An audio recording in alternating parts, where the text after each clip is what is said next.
Part 3: Capturing Stories Before They're Lost. How to build a story collection system your staff will actually use. Welcome back. By now, we've learned that stories are happening all around us. We've learned how to recognize them. But here's the challenge.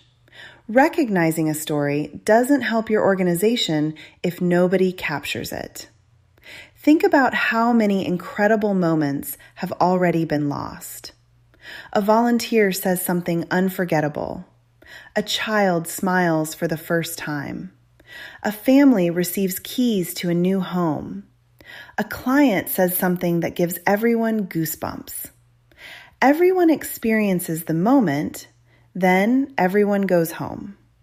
A week later, the details are fuzzy. A month later, no one remembers enough to tell the story well. That's why Part 3 is all about preserving moments before they disappear. Chapter 8, the most powerful storytelling tool, is already in your pocket.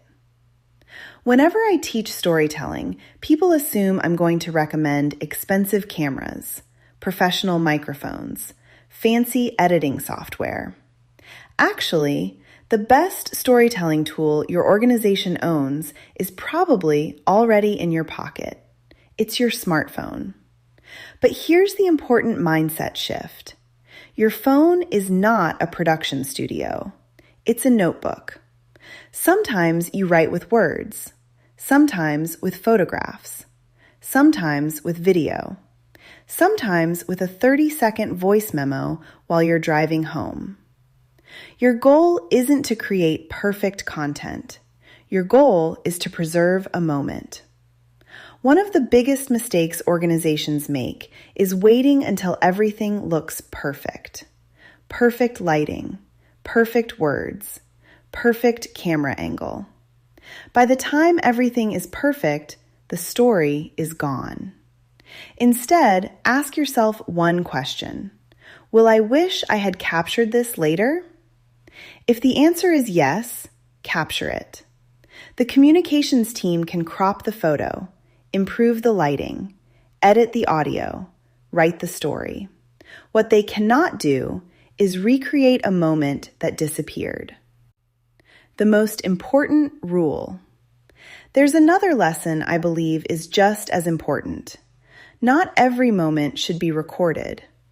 Sometimes the most respectful thing you can do is put your phone away. Some conversations belong only to the people experiencing them. Some stories should be written later. Some should never be shared at all. Before capturing anything, ask yourself one simple question. If this were my family, how would I hope someone handled this moment?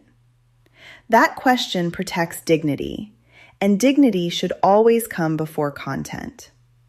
Ironically, organizations that respect people the most often tell the most powerful stories, because audiences can feel the authenticity behind them.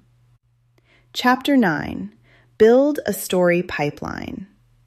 Now let's assume your staff is recognizing stories. How do those stories actually reach your communications team? This is where many nonprofits accidentally make storytelling too difficult. Someone creates a complicated online form, a shared drive, 5 different folders, passwords, multiple logins. Guess what happens? People stop sharing. Every extra click costs you stories.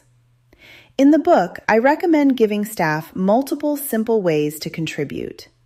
Some people love uploading photos. Others would rather send a quick text.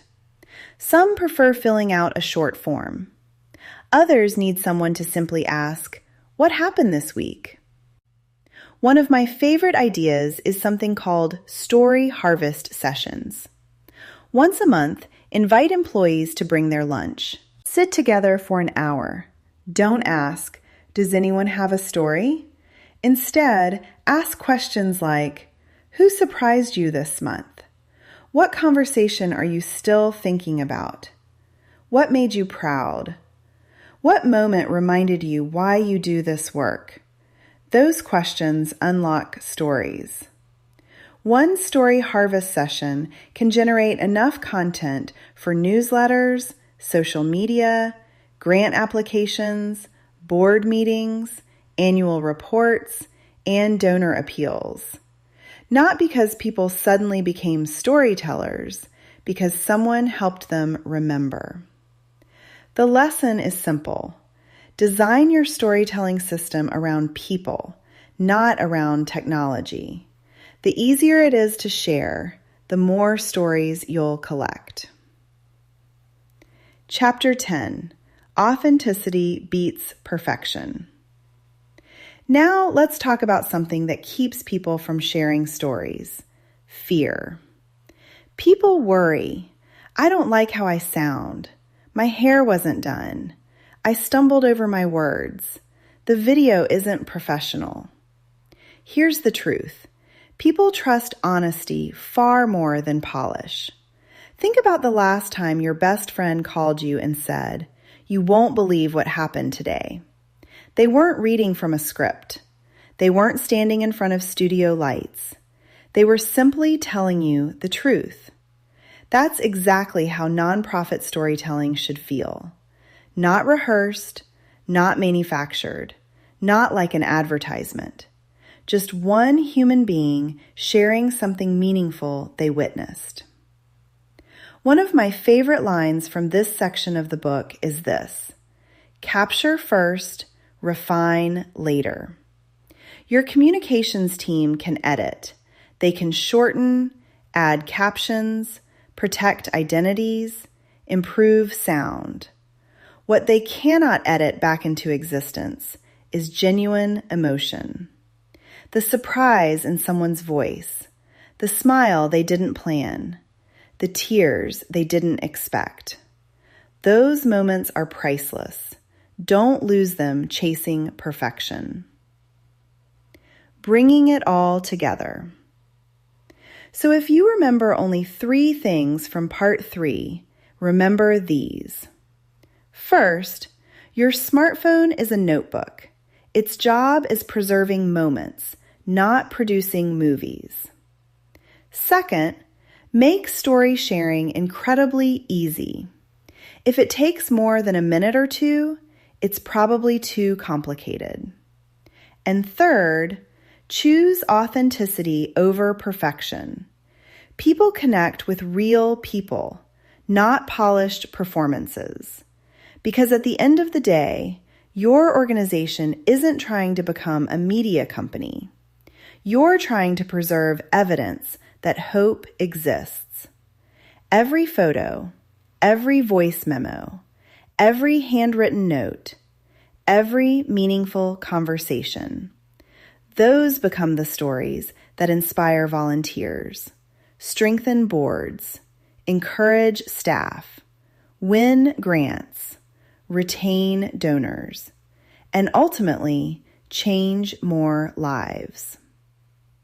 In part 4, we'll put everything together.